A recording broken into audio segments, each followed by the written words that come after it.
प्रिय विद्यार्थियों, इस रजिस्टर से आज हम लिखेंगे चीजल के बारे में।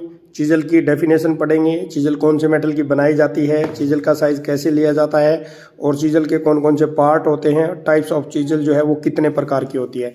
तो कंप्लीट टॉपिक जो है इस वीडियो में कवर करेंगे। तो आइए जानते हैं स्टेप बाय स्टेप।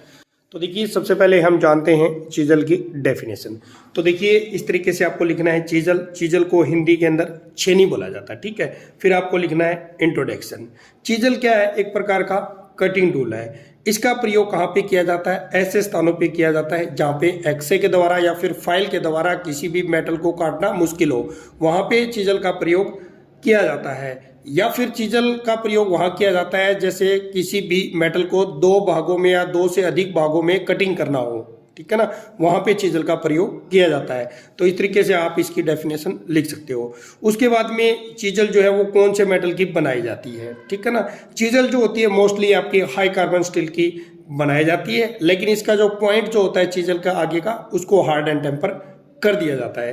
तो इस तरीके से वो जो मटेरियल जो है आप इस तरीके से लिख सकते हो। उसके बाद में साइज, छेनी का जो साइज जो होता है वो उसकी लंबाई और उसकी मोटाई के अकॉर्डिंग लिया जाता है। उसके बाद ये पार्ट, चीजल के कौन कौन से पार्ट होते हैं। तो देखिए, इस तरीके से आपको एक नीट क्लीन सा डायग्राम बनाना है। ऊपर लिखना है चीजल। तो ये जो है आपकी चीजल यानी छेनी है, ठीक है ना।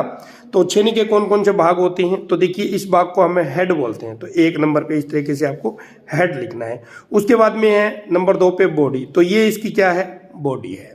नंबर 3 पे देखिए फोर्जिंग एंगल। इसका फोर्जिंग एंगल कौन सा है? ये वाला नंबर 3 पे जो है ना, इसको फोर्ज किया हुआ है, ठीक है ना।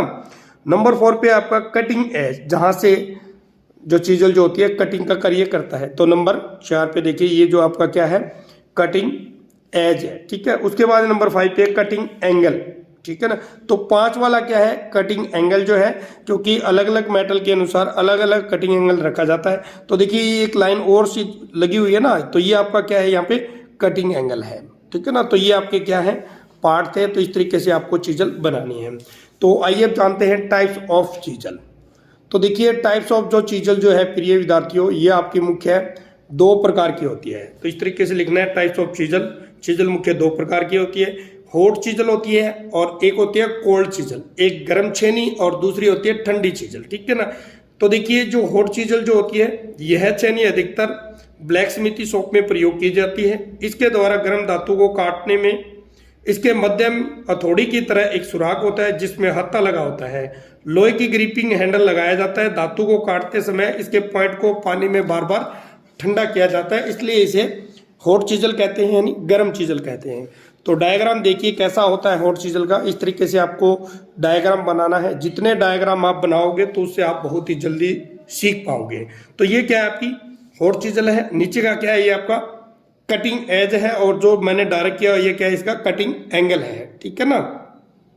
ब्लैक स्मिथी शॉप कौन सी होती है? जहां पे कोई भी मेटल को गर्म किया जाता है या उसको कटिंग करना होता है, वहां पे इस छेनी का प्रयोग किया जाता है, इस चीजल का प्रयोग किया जाता है। उसके बाद है कोल्ड चीजल। तो ये होती है कोल्ड चीजल आपकी, यानी ठंडी छेनी। ठंडी छेनी का जो प्रयोग है वो सबसे ज्यादा किया जाता है, ठीक है। तो आपकी ये 5 प्रकार की होती है। कितने प्रकार की होती है? Cold chisel. तो आपको ऐसे लिखना है टाइप्स ऑफ कोल्ड चीजल। 5 प्रकार की होती है।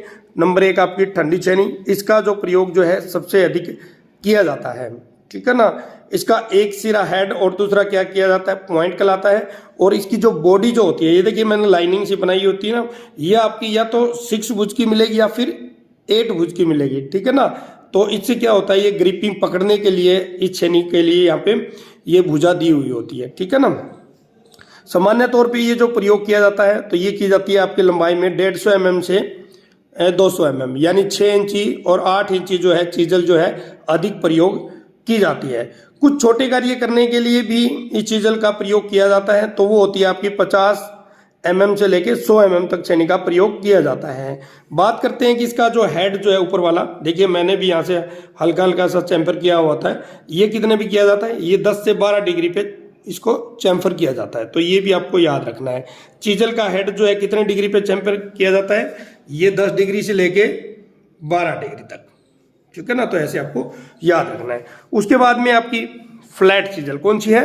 फ्लैट। फ्लैट का मतलब क्या होता है? बिल्कुल आगे का जो जो कोर पॉइंट जो होता है कटिंग में वो बिल्कुल फ्लैट होना चाहिए, ठीक है ना। आगे का ये वाला जो पॉइंट जो है तो इसको क्या बोलते हैं, फ्लैट चीजल। तो फ्लैट चीजल का भी अधिक प्रयोग किया जाता है। ये जो इसकी जो लंबाई जो होती है वो 100 mm से लेकर 400 mm तक की लंबाई की जो है फ्लैट चीजल का अधिक प्रयोग किया जाता है। इसका जो फोर्जिंग एंगल जो होता है वो 25 डिग्री से लेकर 30 डिग्री तक का होता है। साधारण कार्यों के लिए जो कटिंग एंगल रखा जाता है फ्लैट चीजल का वो रखा जाता है 60 डिग्री का। कटिंग एज कौन सा है, ये वाला जो अलग सा डार्क कलर का किया हुआ है इसको कटिंग एज बोलते हैं। जो कि साधारण कार्यों के लिए कितना रखा जाता है, 60 डिग्री का। इसके पॉइंट को क्या किया जाता है, हार्ड एंड टेम्पर कर दिया जाता है। इसके हेड को भी हार्ड एंड टेम्पर कर दिया जाता है। उसके बाद में देखिए चीजल का कटिंग जो पॉइंट जो है वो हल्का सा ऐसे कर्व कर दिया जाता है, जो मैं कर रहा हूं।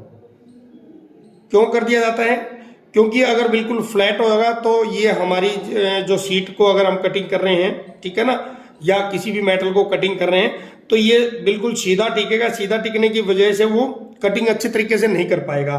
तो क्या करेगा, इसको हल्का सा कन्वेंस बना दिया जाता है ताकि अच्छे तरीके से कटिंग करे। एग्जाम्पल तौर पे हम समझेंगे यहाँ पे, मान लीजिए कि आपकी क्या है, सीट है, ठीक है। इस सीट को हम कटिंग करेंगे।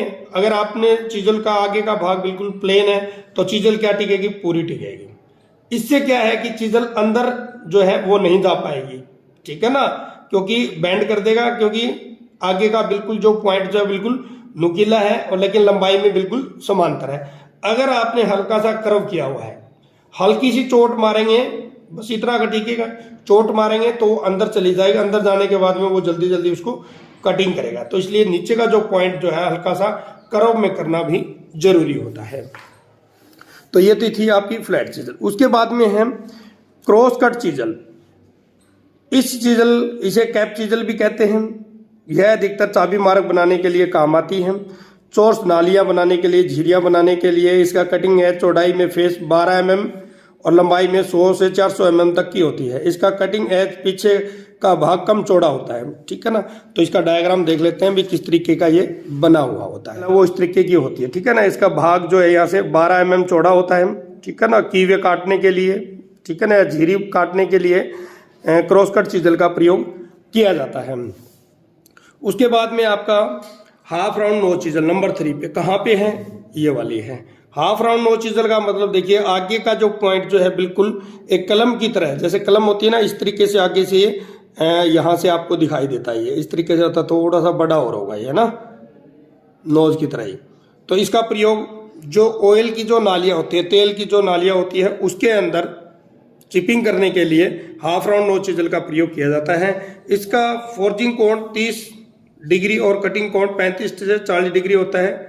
जो कर्तन जो होता है कलम की तरह बना होता है। यह छेनी बैरिंग में तेल नालियां काटने के लिए, गोलाई में कोने या फिर झिरियां काटने के लिए इस छेनी का प्रयोग किया जाता है, ठीक है ना। ड्रिलिंग करते समय ड्रिल सेंटर में आउट हो जाता है तो दूसरी जगह पर कटाई शुरू कर देता है। तो उस ड्रिल को केंद्र बिंदु पर लाने के लिए इसका प्रयोग विशेष तौर पर किया जाता है। किसका, इस चीजल का प्रयोग, ठीक है ना। ये कौन सी आपकी राउंड नोच चीजल। तो इस तरीके से आप जो है इसको लिख सकते हो। उसके बाद है डायमंड पॉइंट चीजल। देखिए डायमंड पॉइंट चीजल जो है वो देखिए बिल्कुल आगे का जो पॉइंट जो है वो बिल्कुल नुकीला होता है। इस चीजल का प्रयोग कहाँ पे करते हैं, जहाँ पे कोई भी कॉर्नर जो है किसी भी जॉब का या कोई बॉक्स ले सकते हो, अगर वो नुकीला नहीं है उस स्थान को नुकीला करने के लिए हमेशा डायमंड पॉइंट चीजल का प्रयोग किया जाता है। या फिर वी आकार के कोई भी खांचा है, ठीक है ना, उसमें किसका प्रयोग करेंगे, डायमंड पॉइंट चीजल का प्रयोग किया जाता है। तो इस तरीके से आप इसको लिखना है। साइड कटिंग चीजल तो इस तरीके की होती है साइड कटिंग चीजल। इसका कटिंग पॉइंट बॉडी से एक और मुड़ा हुआ होता है, जैसे यहाँ पे देखिए मुड़ा हुआ है। यह एक तरफ से फ्लैट होता है और फोर्जिंग कोण 25 डिग्री और कटिंग एंगल 60 डिग्री का होता है। इसका प्रयोग चाबी मार्क, कटर मार्क या फिर कोई खांचा काटने के लिए, वर्गाकार या आयताकार नालियां या कोने ठीक करने के लिए जो है साइड कट चीजल का प्रयोग किया जाता है। नेक्स्ट रहेगी आपकी काउ माउथ चीजल। कौन सी है, काउ माउथ चीजल। यानी ये जो चीजल जो होती है इसका जो कटिंग एज जो होता है वो गाय की मुंह जैसा बना हुआ होता है, ठीक है ना। इसका प्रयोग भी वहाँ पे चादरों को गोल काटने के लिए, ठीक है ना, इनके गोल छिद्र बनाने के लिए, कास्टिंग किए हुए डब्बों को, उठे हुए भाग को उठाने के लिए भी किया जाता है, ठीक है ना। कई बार रिवेट का हेड जो है उसको साफ करने के लिए, वाशर खराब हो जाती है, उसको ठीक करने के लिए भी हमेशा काऊ माउथ चीजल का प्रयोग किया जाता है। काऊ माउथ चीजल जो होती है, एक डायग्राम यहाँ पे बना के मैं बता देता हूँ आपको, इस तरीके से होती है।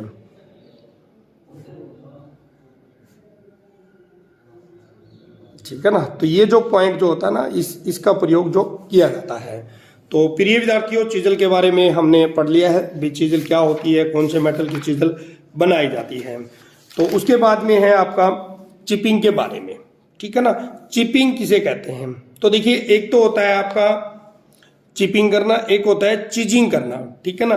चिपिंग का मतलब तो होता है कि किसी भी मेटल को छीलना ऊपर से। ठीक है ना। जैसे यहाँ पे इस डायग्राम में ये छील रहा है, इसको हम क्या कहते हैं? चिपिंग कहते हैं। और चीजिंग किसको कहते हैं? जैसे आपकी जो शीट है, शीट के अंदर से कोई भी अगर टुकड़ा निकालना है, तो शीट के अंदर से क्या निकाला जा रहा है? एक टुकड़ा निकाला जा रहा है। इसको निकालने की क्रिया को हम क्या कहते हैं? चीजिंग कहते हैं। ठीक है ना। विद्यार्थियों, चीजल का जो चैप्टर था वो हमने कंप्लीट जो है पढ़ लिया है। चीजल क्या होती है, कौन से मेटल की चीजल जो है बनाई जाती है। फिर भी चीजल से संबंधित अगर आपका कोई क्वेश्चन है तो मुझे वैसे कमेंट कर सकते हो। इस वीडियो को अपने दोस्तों के साथ जरूर शेयर कर दें। फिर मिलता है एक नई वीडियो, एक नए टॉपिक। तब तक आपको जय हिंद, जय भारत, वंदे मातरम।